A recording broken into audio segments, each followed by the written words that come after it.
আমি যাকে বিয়ে করব তার মাসিক ইনকাম 1 কোটি টাকা হওয়া উচিত। হ্যাঁ এই এরকম হলে হবে না? না, কি কইলো এ যার মাসে 1 কোটি টাকা কি ইনকাম কইলো? কেন বিয়ে করবে?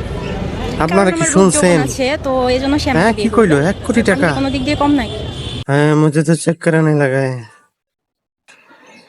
ওরে বাবারে এই মহিলার কথা শুনছেন हाँ मुझे चेक कराने लगा है भाई मुझे बचाओ 1 কোটি টাকা ওরে বিশ্ব সুন্দরী রে তোরে যদি 1 কোটি টাকা দিয়ে বিয়ে করবে বা 1 কোটি টাকা স্যালারি আলা মানুষ তোরে যদি বিয়ে করবে তাইলে কিছু কিছু কিছু লাখ টাকা দিয়ে তোর থেকে বেশি বেশি সুন্দরী সে কিনে আনতে পারে তাহলে তোরে দিয়ে বিয়ে করবে কেন তাহলে তোর কি সব হুম, বুঝতে পারতেছেন হ্যাঁ তোরে কি সব আছে তাহলে তোর 1 কোটি টাকা লাগবে আপনারা কমেন্ট করে বলেন আমি কিছু বলবো না এনাকে বিয়ে করতে হলে নাকি বলে 1 কোটি টাকা স্যালারি লাগবে আমি কি কানবো বিয়ে করতাম না ভাই বিয়ে করতাম না কমেন্টে জানান কিছু বলেন এনাকে ঠিক আছে আপনারা কিছু বলেন